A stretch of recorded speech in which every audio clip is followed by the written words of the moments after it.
Hey, what's going on, you guys? Welcome to CCxRC. In this video, I've got this special custom Jaybee's RC airboat that was sent to me. And it's his, what's he called? His Swamp Slider. It's got the slicked bottom. It's got a wood base to it, really lightweight, and 3D printed parts with a couple pieces that look like they're welded together to hold the motor on there, the fan. Pretty sick, pretty scale looking. It's a little wide, but it needs to be out there because if it wasn't wide, it'd be really hard to control. But man, I just had it out there for probably 25 minutes or so, running it, and it was a blast. So I'm gonna show you guys some of that footage. All right, guys, just want to go over this Swamp Slider that Jordan sent me from Jaybee RCs. It's their airboat, and it's custom made. It's got this wood. It's a really light wood, and he's put epoxy on it, but it's also got the slide material here on the bottom that they use on the real airboats. But you can see there are a little bit of brush strokes on that because it's been epoxied in order to waterproof it, and so it retains some of that. But this is just because it's a custom made item. You can see the 3D printed parts he has here. I put a little pull on my release here because it is a little tricky to get in there with my fat fingers and remove that. But he's got these, he grooved so that they slide. It's so nice to open up the battery tray. This top works the exact same way for your receiver to go in there. And another little thing. And they've got these little things that they use in actual boats as well, these rubber pads, so that it'll help close up around your battery and your cable and try to, you know, minimize the amount of water that you do get in here.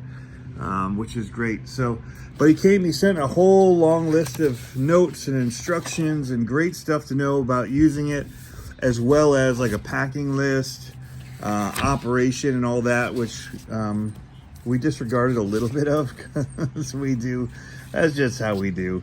We didn't let off on the corners as much, but I did in the beginning, I will say that. And as I got more comfortable with it, we pushed it a little.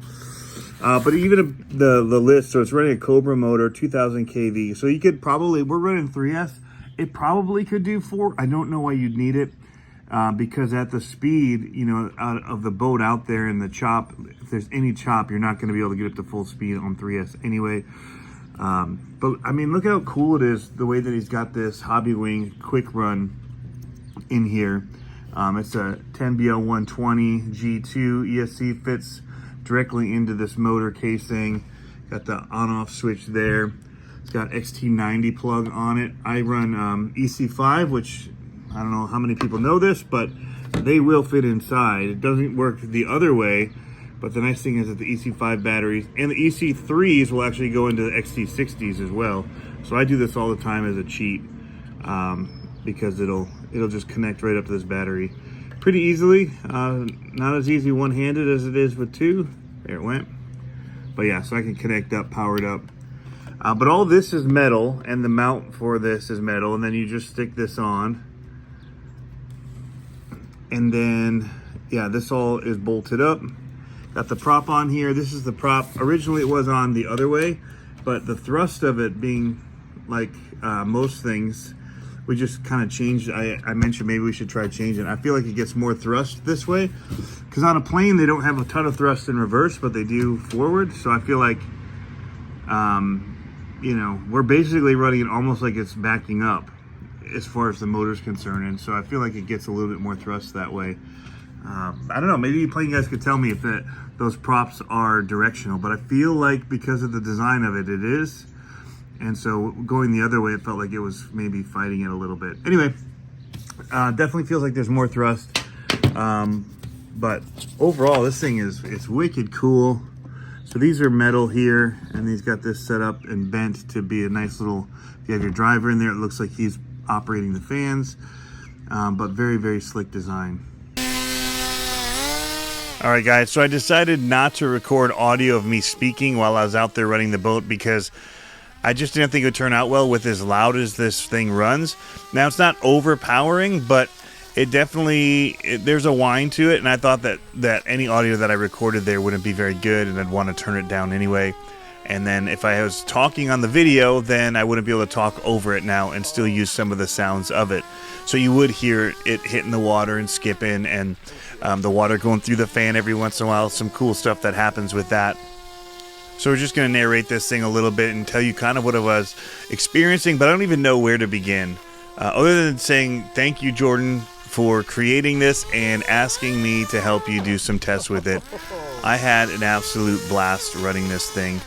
And I've been telling a lot of companies that I don't really have time to make videos, you know, right now. And some of that's changing currently, but as I'm kind of jumping back into this and out of the full-time work that I was doing for the time being at least. But so I'm going to be, you know, changing some of that up a little bit. But at that time when he asked, I was telling a lot of people no. And so he asked me and I was like, you know what, this is pretty cool. And so I can help with that. Like, I met him at USTE. Jordan's a cool guy, and he's had this dream of making this since he was a kid. He's been making RC airboats he said in a note that he sent to me here with the boat that he started as a kid. He kind of had a little backstory. So he started by making them with like cardboard and AA batteries and some hot glue, and then later on he took apart an RC and he mounted it to a boogie board with like a metal plate that his dad made for the motor, and he ran that for a while. And so he's had this dream of making one of these airboats and wanting to make it more and more scale, and now he's got these abilities and these skills with design that he could implement as an adult. And so he's put this together, and it's pretty rad. And I'm really excited that he asked me to help test it and give him some feedback on it, because the feedback that I could give right away is, oh my goodness, I had a blast with this. There's a little bit of extra control stuff you got to learn. It's not like running a regular RC boat in the way that it handles and sits on top of the water and it slides. And that's I think what made it so much fun for me was the ability to let off the throttle a little bit and then slide it. But here's some wake stuff that I was kind of trying to roll in and ride in. I jumped some, which will show up later on, and I only captured it on my iPhone upright. But so I was trying here for my son to jump it. And at this point, I got stuck in the sand and just let off. But you can see it, man, just water is just pummeling it, coming over the back. And so water got into the battery compartment because it's only water resistant, not waterproof. But it's good enough. I mean, I was out here running it for 15, 20 minutes. It was only after that I kind of held it up and just kind of tilted it forward and let the water run out of that compartment until it wasn't any water coming out anymore. And then I just set it down and kept running it. So he had some warnings about it tipping over and not, and slowing down before cornering. But you can see here, I did let off. I knew enough to let off, but I never had it submerge.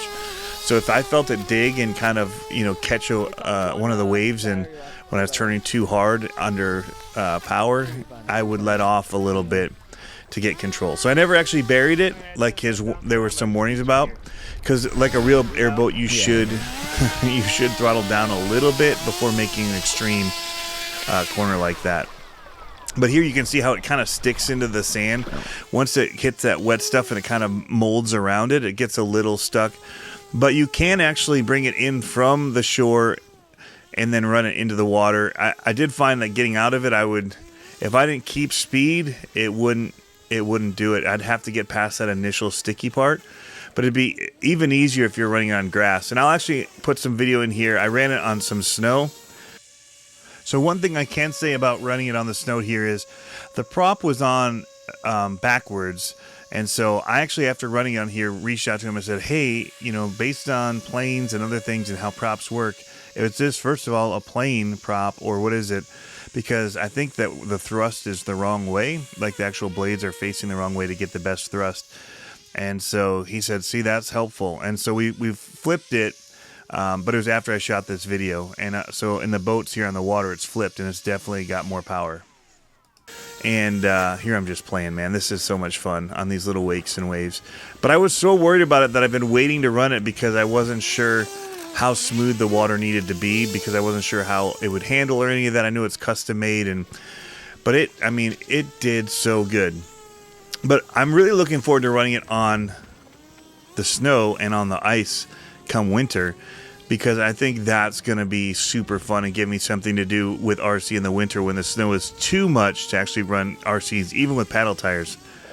So While I have some other RC boats, this handled completely different, and actually those ones submarined more. I felt like, even for this being what it is, it handles pretty good. Now, what the fun part and the funny part is when the water goes through the fan and you hear it and you see it like spit it and chop it up. It's super, super cool to me.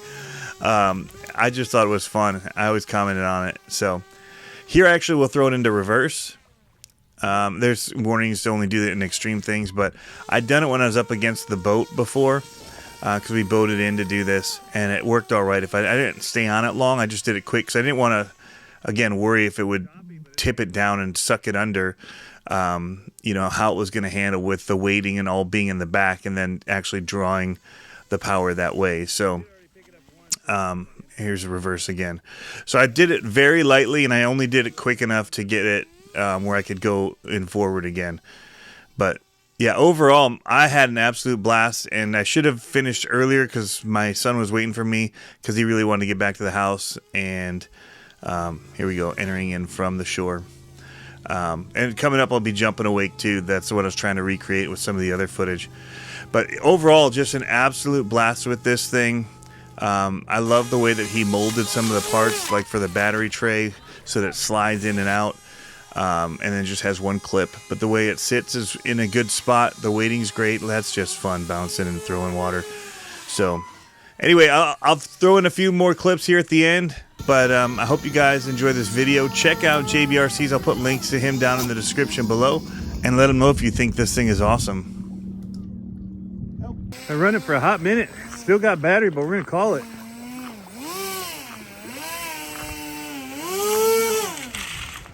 Beach it. That was fun. Did I look like I was having fun? Oh man, that was fun. I heard them. All right.